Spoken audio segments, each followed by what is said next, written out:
Welcome to IELTS.net podcast. Mastering IELTS Speaking, how to describe something you own that you want to replace.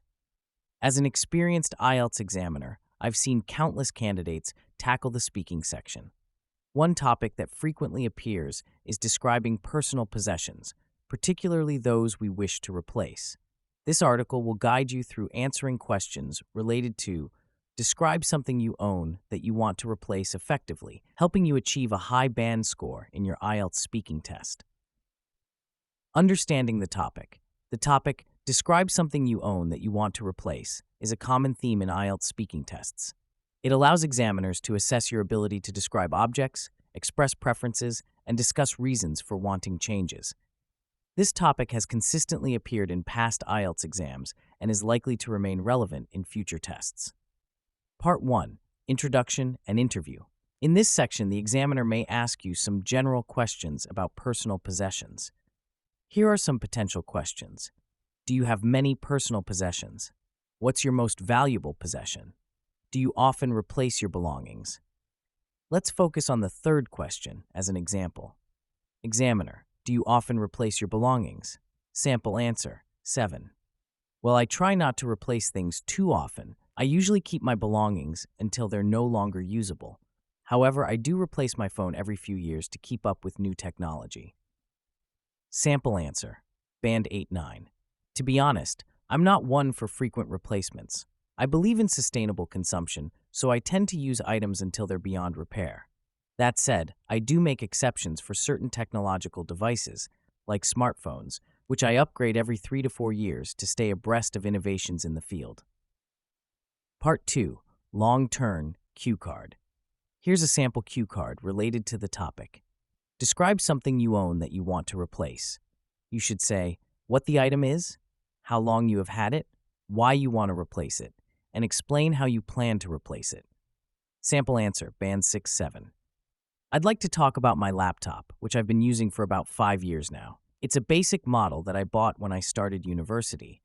While it has served me well, I now feel it's time for an upgrade. The main reason I want to replace it is that it's becoming slow and can't handle some of the newer software I need for work. It takes a long time to start up and often freezes when I'm in the middle of important tasks. I plan to replace it with a more powerful model. I've been researching different brands and reading reviews online. I'm thinking of buying a new laptop during the upcoming holiday sales to get a good deal. Sample answer, band 8-9. I'd like to discuss my current laptop, a mid-range model I procured approximately 5 years ago when I embarked on my university journey. While it has been a faithful companion throughout my academic pursuits, I now find myself at a juncture where an upgrade is not just desirable, but imperative. The primary impetus for this replacement is the laptop's diminishing performance. It's struggling to keep pace with the demands of cutting-edge software that I now rely on for my professional endeavors. The boot-up process has become arduously slow, and I frequently encounter system freezes at the most inopportune moments, which is detrimental to my productivity. My replacement strategy involves a thorough market analysis. I've been meticulously researching various brands, scrutinizing user reviews, and comparing specifications. I'm leaning towards a high-performance model that can effortlessly handle resource-intensive applications. To optimize my investment, I'm planning to make the purchase during the forthcoming holiday sales, which should allow me to secure a top-tier device at a more palatable price point. Follow-up questions. How do you decide when it's time to replace something? Do you think people replace things too quickly nowadays? Sample answer, band 8-9 for question 1. Determining the right time to replace an item involves a multifaceted approach. Firstly, I assess the item's functionality in relation to my current needs. If it's no longer meeting my requirements or impeding my productivity, that's a clear indicator. Secondly, I consider the cost-benefit ratio of repairing versus replacing. If the repair costs are approaching or exceeding the price of a new item, replacement becomes more economically viable. Lastly, I factor in technological advancements. In rapidly evolving fields like electronics, significant improvements in efficiency or capabilities can justify an upgrade, even if the current item is still functional. Part 3. Two-way discussion. Examiner. Do you think the rise of consumerism has led to people replacing things more frequently? Sample answer 7. Yes, I think consumerism has definitely made people replace things more often. Companies are always releasing new products and advertising them heavily, which makes people want to buy the latest versions. Also, some products are made to last for a shorter time, so people have to replace them more frequently. Sample answer, band 8-9. Undoubtedly, the proliferation of consumerism has significantly altered our consumption patterns. The relentless cycle of product releases, coupled with aggressive marketing strategies, has fostered a culture of perpetual upgrades. This phenomenon is further exacerbated by the concept of planned obsolescence, where products are deliberately designed with a limited lifespan to stimulate repeat purchases. However, it's worth noting that this trend is not universally embraced.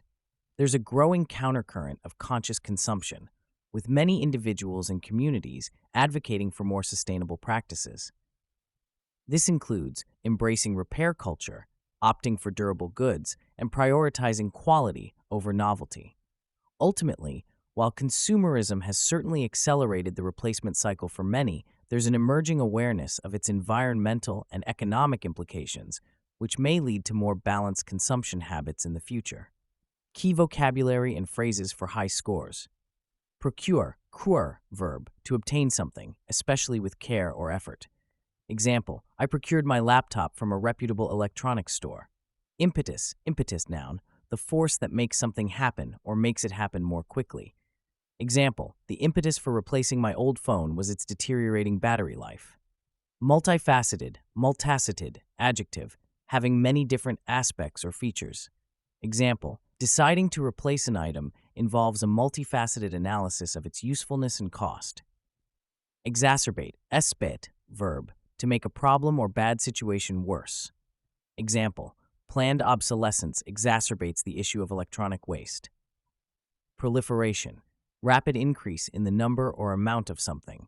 Example, the proliferation of new gadgets makes it tempting to constantly upgrade. Examiner's advice, to excel in the IELTS speaking test, particularly when discussing possessions you want to replace. Use a variety of sophisticated vocabulary and complex sentence structures. Provide detailed explanations and examples to support your points. Demonstrate critical thinking by discussing both advantages and disadvantages. Practice speaking fluently and coherently about personal items and consumer habits. Be prepared to discuss broader societal issues related to consumerism and sustainability. Remember, the key to a high band score is not just about what you say, but how you say it. Aim for clarity, coherence, and depth in your responses. If you found this guide helpful, you might also be interested in learning how to describe an app that you find useful in your daily life, or how to describe a person who has influenced your professional growth. These topics can further enhance your IELTS speaking skills. Thank you so much for tuning in today. If you enjoyed this episode and found it helpful, make sure to follow our channel so you don't miss out on more valuable content coming your way. We've got a lot of exciting topics lined up, and we'd love for you to be part of the journey. Hit that follow button and stay connected with us for more insights and inspiration. See you in the next episode.